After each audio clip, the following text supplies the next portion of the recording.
वाकई अपने जीवन को आकार देते हैं। जिंदगी निकलती जा रही है, किसी तरह से आपको खुद को वीडियो गेम से ज्यादा रोमांचक बनाना होगा। ठीक है,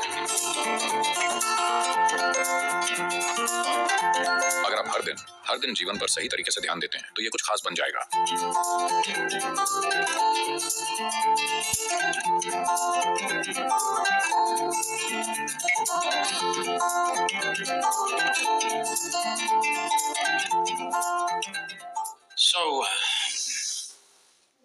आपकी समस्या अनोखी नहीं है, ये एक जनरेशन वाली समस्या है। मुझे नहीं पता कि ये आंकड़े कहां तक सही हैं, लेकिन लगता है कि ये सच्चाई से बहुत दूर नहीं है। कुछ सर्वे बताते हैं कि 24 से 30 साल की उम्र के बीच के युवा पुरुष अमेरिका में वीडियो गेम पर कम से कम 5.5 घंटे बिताते हैं। हो सकता है कि कुछ के लिए ये थोड़ा कम या ज्यादा होगा, लेकिन मुझे नहीं लगता कि ज्यादा अंतर होगा।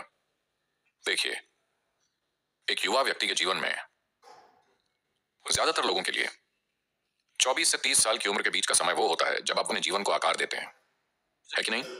हेलो, ये वो समय है जब अधिकांश लोग अपनी शिक्षा पूरी करते हैं और जब वो अपने जीवन को किसी न किसी तरह से आकार दे रहे होते हैं।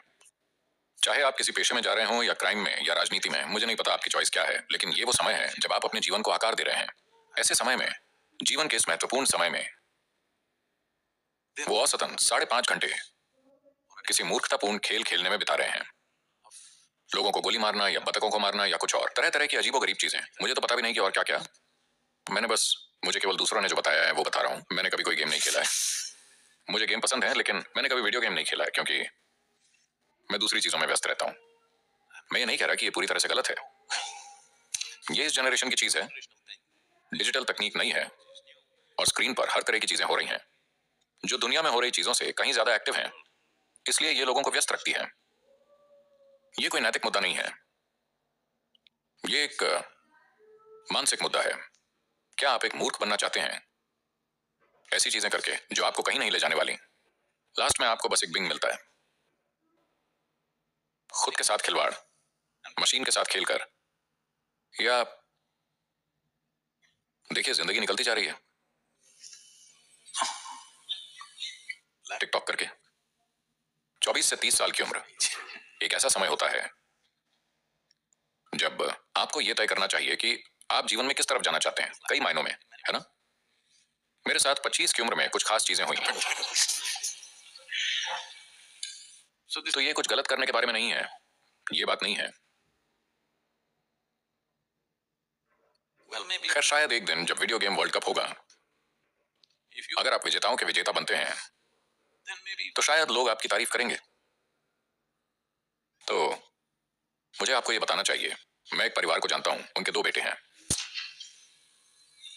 और उनमें से एक, दूसरे की मैं बात नहीं करना चाहता, उनमें से एक सिर्फ वीडियो गेम कंपनियों में निवेश करता है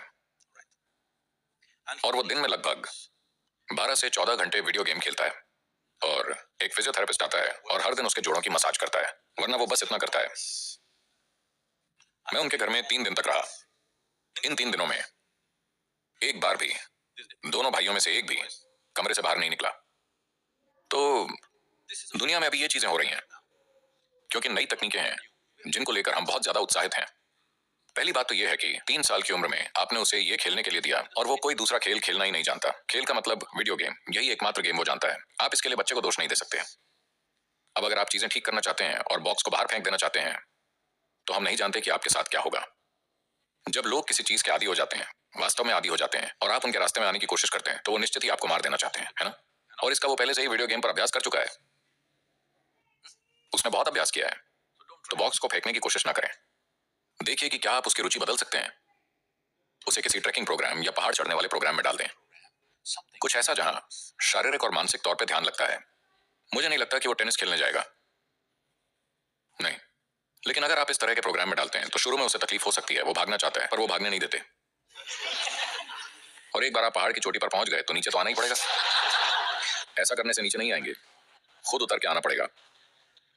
उसका दृष्टिकोण बदल सकता है, या वो खुद को पूरी तरह से वीडियो गेम में झोंक सकता है, क्योंकि इसमें बहुत सा दर्द भी सहना पड़ता है। जानते हैं ना, पहाड़ पर चढ़ना यह आनंद भरा है, लेकिन इसमें दर्द भी बहुत है। इसमें बड़ा आनंद है, लेकिन ये बहुत दर्द भी है। हर बार, हर साल जब मैं नेपाल और तिब्बत में, हिमालय में कैलाश यात्रा करता हूं, तो मैं हमेशा सोचता हूं कि अब बहुत हुआ, मैंने ये चीजें बहुत कर ली हैं। क्योंकि इन खतरनाक रास्तों से गुजरते हुए ये अविश्वसनीय है। आपकी आंखें ऐसा सोचती हैं, आपका दिमाग ऐसा सोचता है, लेकिन आपके पैर इससे सहमत नहीं होते। आपके पैर और कभी कभी आपके फेफड़े दोनों ही इस बात से सहमत नहीं होते कि ये जगह अद्भुत है। तो आप जानते हैं कि अगर आप उसे इस स्थिति में डालेंगे तो वो शायद कभी वीडियो गेम से बाहर नहीं आएगा, या हो सकता है आ जाए, क्योंकि उसे इतना शूट करना आता है। शायद उसे आर्मी ज्वाइन कर लेना चाहिए। हाँ, हो सकता है। आप गोलियां चलाना चाहते हैं तो आपको सेना में होना चाहिए। कम से कम किसी उद्देश्य के लिए शूट करेंगे, नहीं तो आप सड़क पर गोलियां चलाना शुरू कर देंगे। अगर सेना संभव ना हो तो शायद पुलिस में कम से कम बंदूक रखने को मिलेगी। शायद ज्यादा शूट करने का मौका ना मिले। मैं इस बारे में मजाक नहीं कर रहा हूं, लेकिन ये एक दर्दनाक सच्चाई है जिससे इस पीढ़ी के लोग गुजर रहे हैं। तो अगर हमारे घर में ऐसे बच्चे हैं तो उन्हें बिल्कुल दोष नहीं दिया जा सकता। ये हम हैं जिसने ये किया है। बहुत से लोग अपने बच्चों को वीडियो गेम देते हैं क्योंकि वो खुद पार्टी में जाना चाहते हैं या कुछ और करना चाहते हैं, अपनी जिंदगी जीना चाहते हैं, लेकिन ये बच्चा आपका ध्यान चाहता है। लेकिन आप खुद ध्यान आकर्षित करने को बेताब हैं, लेकिन ये जो अभी अभी आया है वो आपका ध्यान चाहता है, इसलिए आप उसे कुछ ऐसा दे देते हैं जो उसे व्यस्त रखे। इसके बहुत से परिणाम होंगे। और दूसरी चीज, उसके दोस्त एक्सबॉक्स खेल रहे हैं, और अगर आप उसके लिए वाई बॉक्स नहीं लाते तो वो कुछ बवाल मचाएगा। इसीलिए मैंने कहा, बहुत से लोग ये बात समझ नहीं पाए। मैंने कहा, मैंने ये बार बार कहा है और फिर से कह रहा हूं, देखिए, आप कोई बाघ नहीं है, न ही आप पांडा हैं। मैं कह रहा हूं कि आप विलुप्त होने वाली प्रजाति नहीं है। ये जरूरी नहीं है कि आप में से हर कोई बच्चे पैदा करे, ऐसा कुछ नहीं है।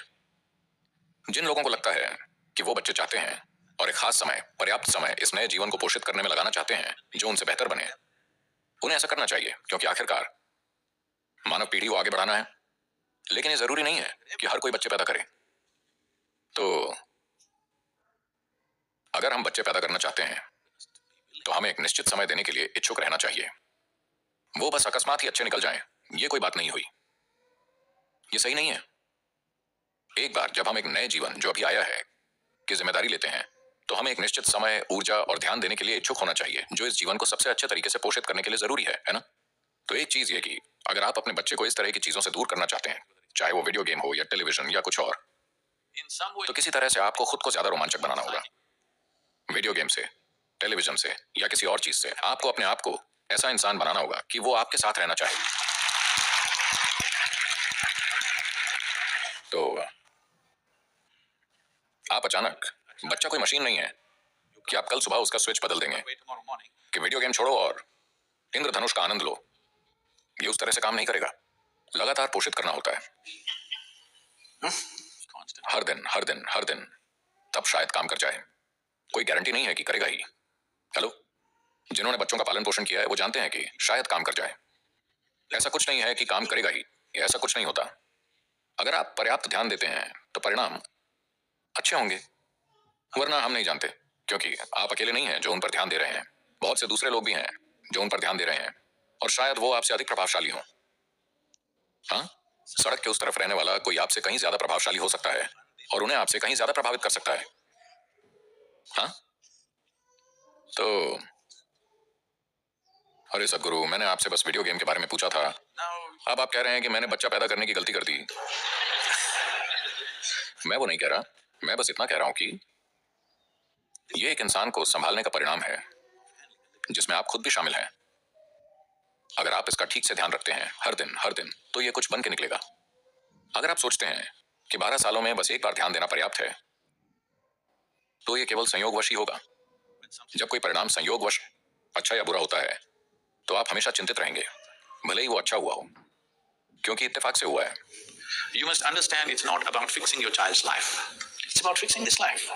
If this is fixed, this will create the right ambience where the child grows up. आप समझें कि ये आपके बच्चे के जीवन को ठीक करने के बारे में नहीं है, इस जीवन को ठीक करना है। अगर ये ठीक हो जाए तो ये एक अच्छा माहौल बनाएगा जहां बच्चा बड़ा हो सके। ये अच्छे से साबित हो चुका है कि जीवन के निर्माण में अधिकांश लोगों के लिए जीवन का 80% से ज्यादा उन पर पड़ने वाले प्रभावों से तय होता है, न कि आनुवंशिकी से। तो 20% पहले से आपके हाथ में है, आनुवंशिकी। बाकी का 80%, हाँ, बच्चे स्कूल जाते हैं, वो सड़क पर भी खेलते हैं, लेकिन आपको अपना प्रतिशत कम से कम 50% से ऊपर रखना चाहिए, क्योंकि आपके पास आनुवंशिकी का 20% का लाभ पहले से है और जब तक वो 12-15 साल के नहीं हो जाते, कम से कम तब तक आपका उनके जीवन पर कुछ नियंत्रण होता है। तो आपके प्रभाव का हिस्सा कम से कम 60-70% होना चाहिए, है ना? लेकिन ऐसा होने के लिए आपको खुद को ऐसा बनाना होगा कि वो आपको एक प्रेरणा स्रोत की तरह देखे और ऐसा डर की वजह से ना हो। अगर ऐसा डर से होगा तो उनमें घृणा पैदा होगी। जब वो अपने पैरों पर खड़े होंगे तो आपको सबक सिखाएंगे, डर की वजह से नहीं, पर वो आपकी ओर देखते हैं क्योंकि उन्हें आप शानदार दिखते हैं। तो आपको कुछ काम करना होगा ये साबित करने के लिए कि आप शानदार हैं, कि वो आपको इस तरह से देखने लगे कि वो आपको उन्हें प्रभावित करने देने के लिए